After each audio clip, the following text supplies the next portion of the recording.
So, Sven, it's good to have you with us today, and I want callers to know that you can't call in because this is a pre-recorded show. So, Sven, I'm usually used to seeing you on campus and seeing you in class. So, can you tell us what you're doing in D.C. now?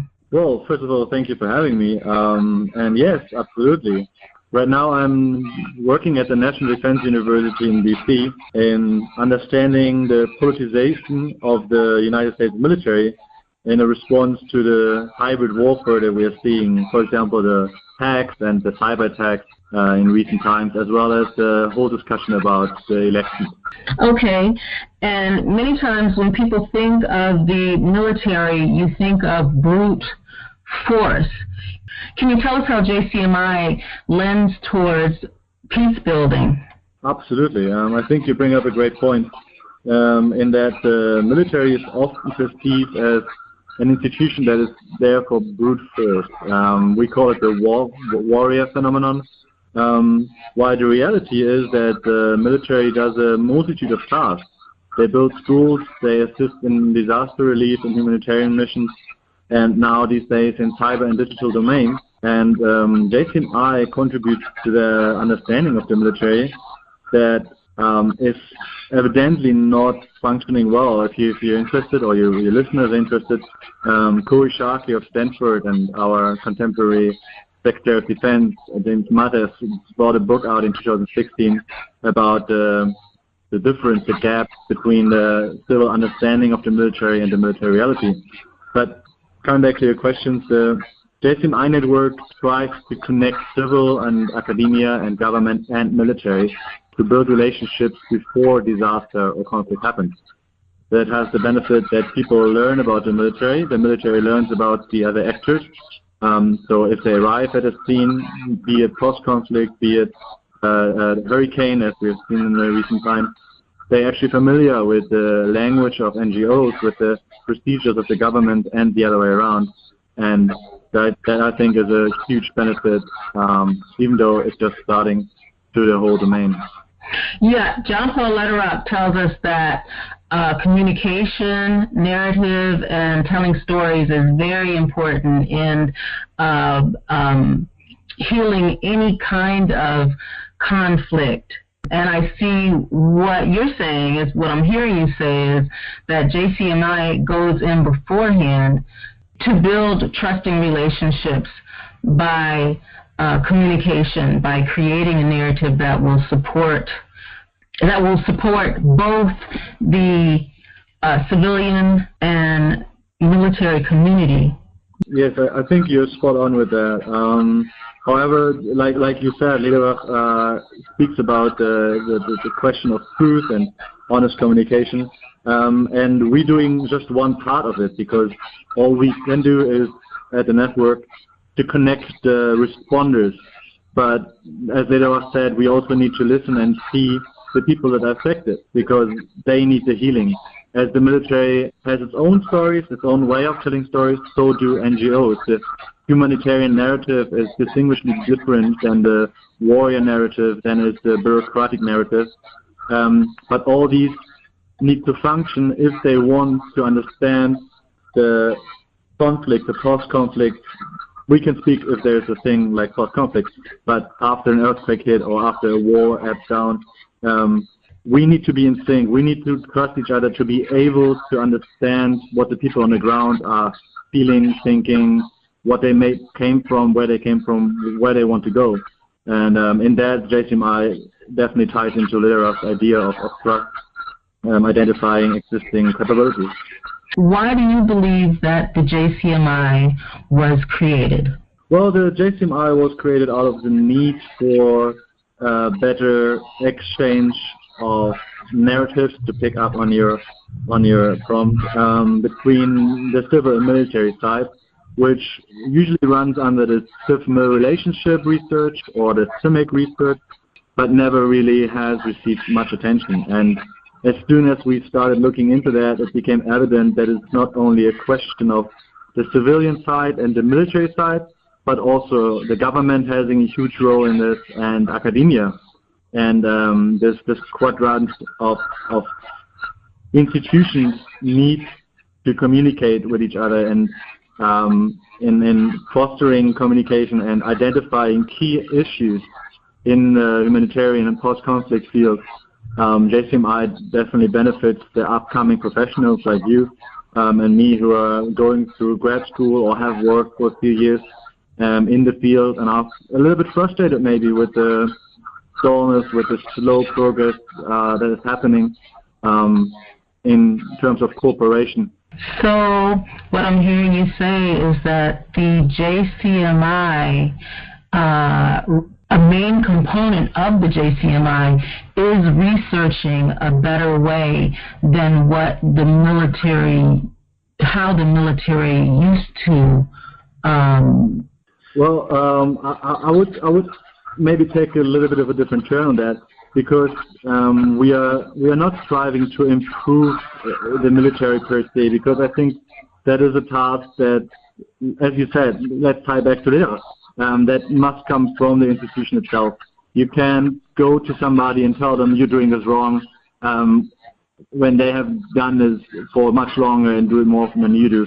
So I think what is happening is that the first step that we are doing is identify the issues and understand where people are coming from and where institutions are coming from and organizations, because nothing of this happens in a vacuum. There's always more to the story there. I think Dr. Matjok is famous for saying complexity is free, and as much as I disagree with that, there is some truth to it.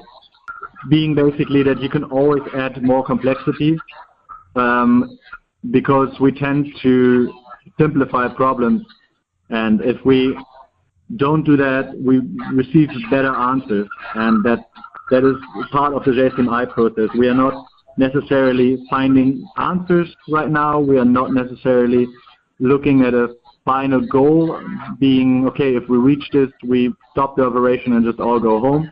But it is a process. So we start a process of understanding each other better to be able to work better in case we need to cooperate, which definitely happens, as we have seen with the last 4 hurricanes, I lost track. Can you refer back to, say, for instance, our simulation of the South Sudan? Absolutely, yes. So for the listeners that maybe have not been in the classroom, we did a pilot simulation last December and January, where we invited grad and undergrad students to basically role play the South Sudan crisis. That was happening simultaneously at that time, and it's still ongoing. So with the famine in South Sudan and the fighting between ethnicities and government and non-government forces, as well as outside government forces. And what we did is we had a team of 10 grad and undergrad students that took over distinguishable roles. So, for example, the Dinka, an ethnic group, the African Union, a regional organization of states, as well as the government and USAID, for example, or the European Union, if I'm not mistaken, that was part of your role. And then the students researched what their role, what their organization, what their group is bringing to the table, what is their interest, their objective, and then engaged on a 3-day simulation where they discussed and tried to reach their objective with the others. So it was a very open environment. It was not clear boundaries, so people didn't achieve most of their objectives, and I think the frustration felt really real for most of them.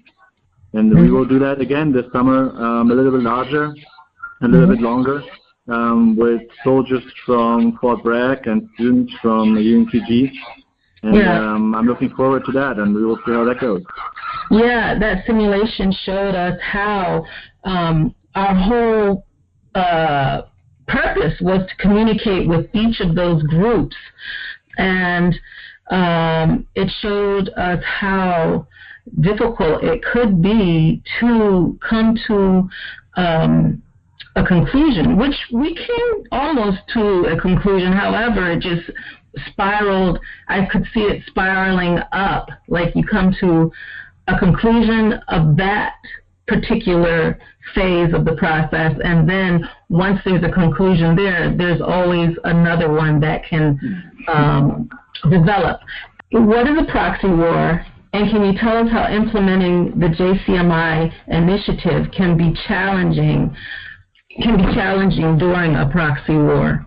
Well, a proxy war is basically a war between two powers that is fought on neither state. So what happens is that you, for example, send arms or support to a rebellion or one state A, and your other superior power sends support to state B, and those two states fight instead of the superior power. So some people argue that Vietnam was a proxy war, while that is questionable to some extent, but you can look into Korea, for example, as some people think that's a proxy war, and any support for insurgency, for example, Afghanistan under Russia, with the CIA supporting the insurgents with weaponry and training, qualifies as that. How would you relate that to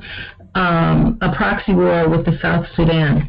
Well, the South Sudan example is a very interesting one because it's still ongoing, so it's not something where we have access to all information.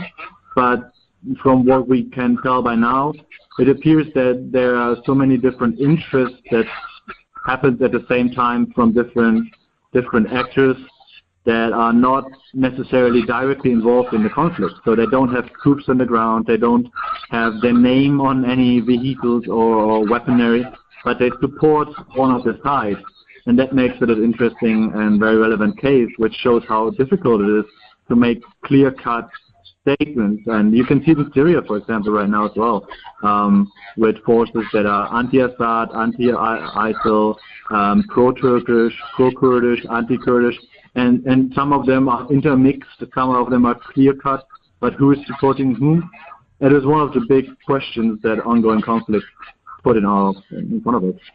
Or while you're trying to bring about peace, whether it be positive or negative peace, how it would be difficult for the JCMI to gain trust within that region in the South Sudan?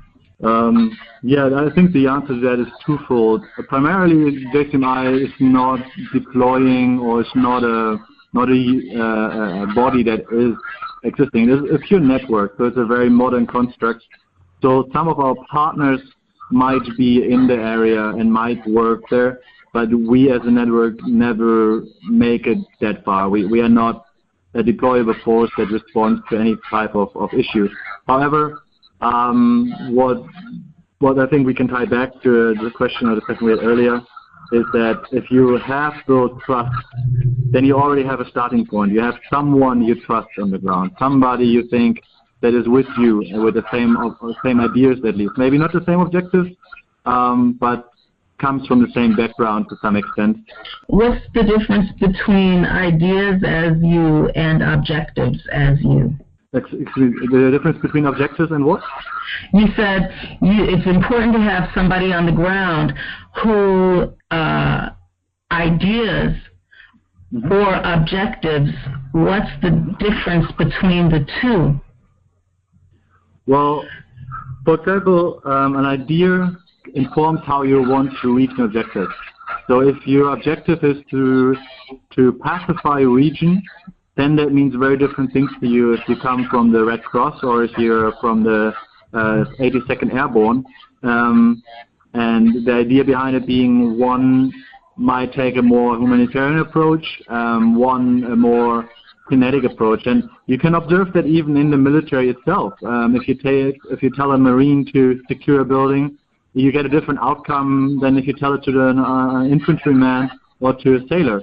They have very different understandings of the same terms. So you have different ideas, you have different objectives, because of course the 82nd Airborne has different objectives than, let's say, children worldwide, like Child Care Worldwide or whatever, or USID. They have very different backgrounds in funding, and like their leaders have very different needs for the organization that they need to fulfill. Okay. All right. I was thinking more along the lines of statesmen and religious actors. Yeah, that is definitely a huge aspect. If we talk about any region outside the global north slash the west, as we refer to it in recent times, which is kind of ignoring religion and is rediscovering it right now to some extent as a field of study. While whenever you leave this geographic space, you encounter most regions in this world you will encounter will have a huge emphasis and a tremendous root in religion. And so if you arrive in a conflict environment, you usually have religious actors on the ground that if you ignore them, you make your own life very difficult, that's for sure.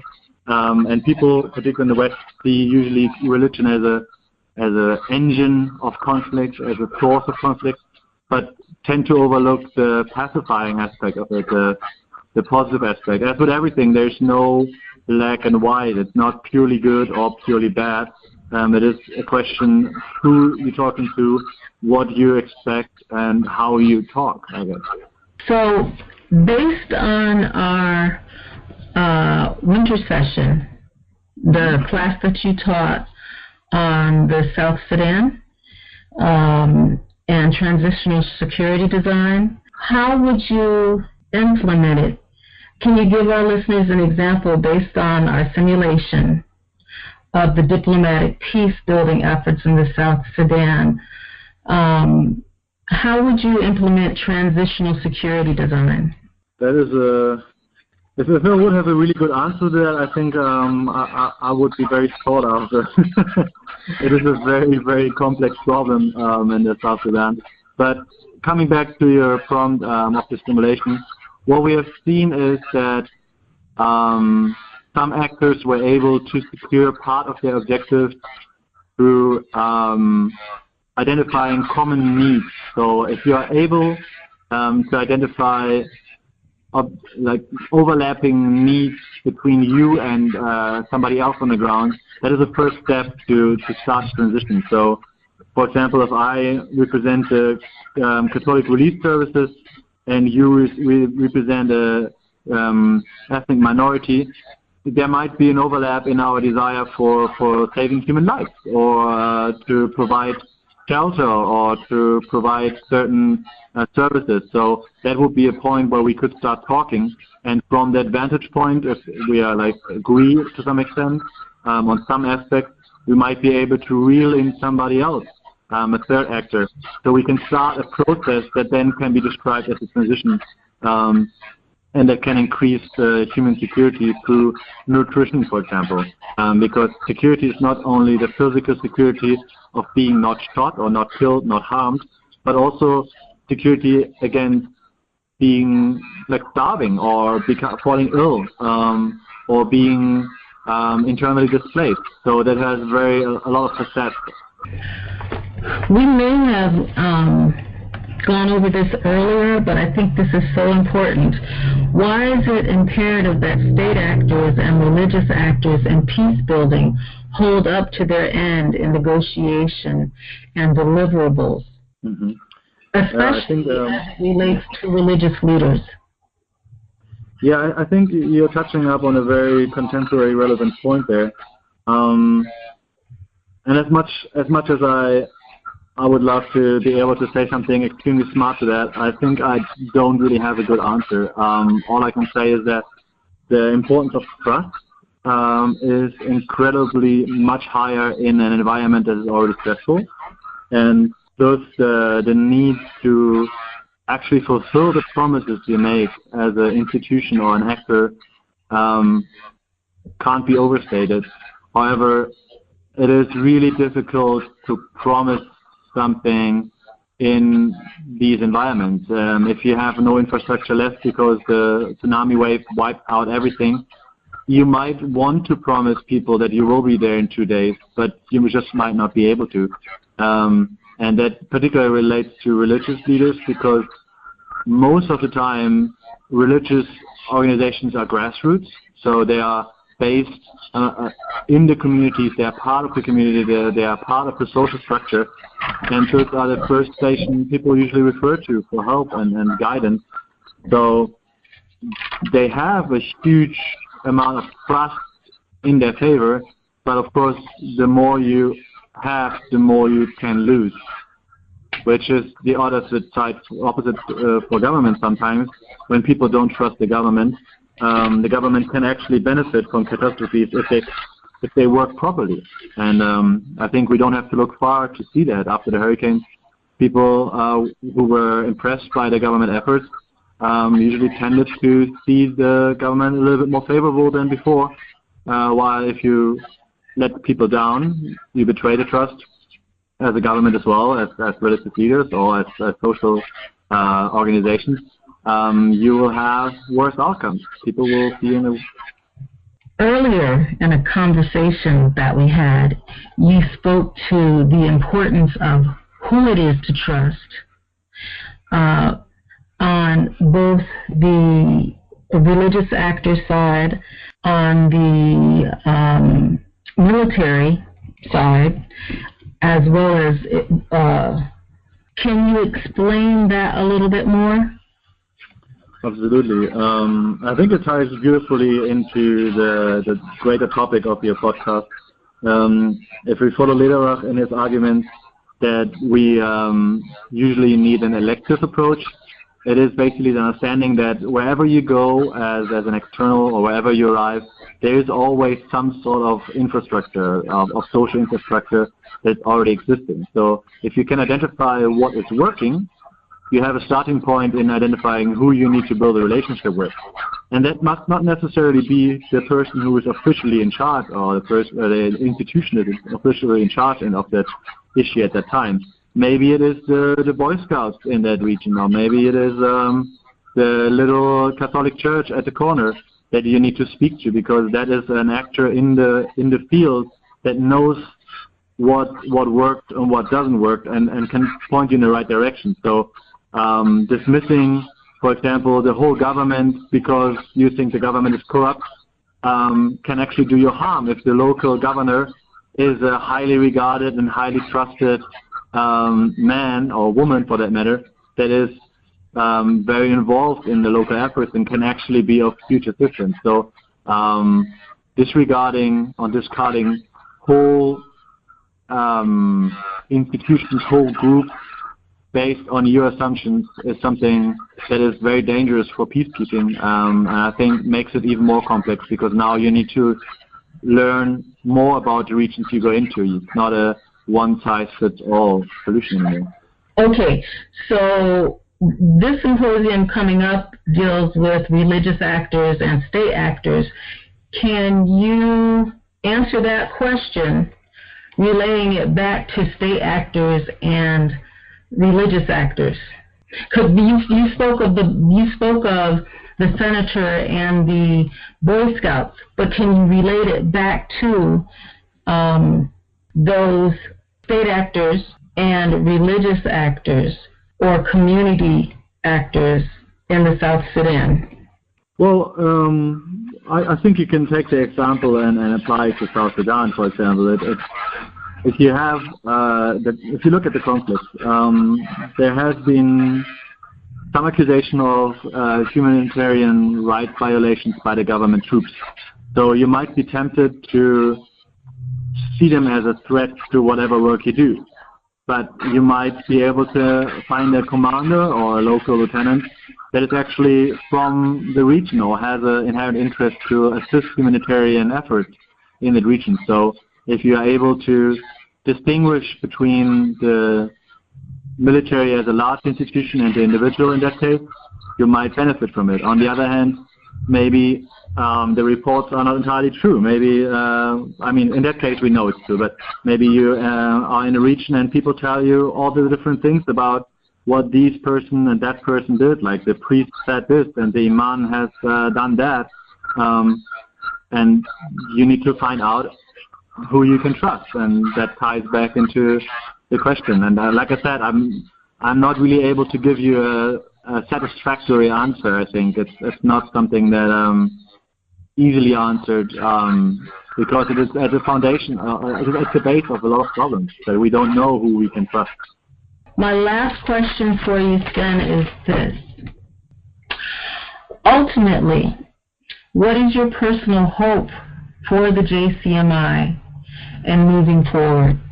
That is a great question.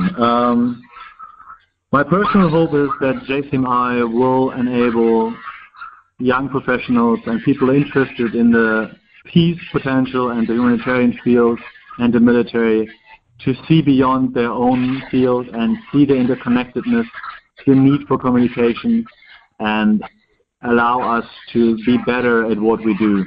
I think even a little bit better would be great, because it is a big ship that we are steering here, and it takes a while to turn it around. So a little bit better would already make me really happy. Yeah, peace and conflict transformation and peace and conflict studies, there's a whole lot more that goes into it than what I had originally thought as far as peace building and control and containment and relative peace. That relative peace is something else, isn't it? Are you still there? I'm still there. Yeah. No, I think you're right. There is much more to the field than meets the eye in the first place. It is a very complex, a very interdisciplinary field, and the beauty of PACS as a field, PACS being peace and conflict studies, is that it's very new. It is a brainchild of political science, sociology, psychology, history, anthropology. There's a multitude of disciplines involved that makes this a really interesting field to study, and I can only recommend it to everyone that would be interested in change, in conflict, in peace, in military operations, in humanitarian assistance, in disaster relief. All these aspects are relevant to every one of us on a daily basis. Everybody of us knows conflict to some extent. Yeah, I think that's a great note for us to close on. And thank you so much, Sven, for interviewing. You've shed some light on some of the questions that I've had about peace and conflict studies and the JCMI, and I look forward to seeing you during our symposium coming up in November. Well, thank you so much, and I'm looking forward to it as well. I hope it will be a success as it did last year, and yeah, thank you for having me.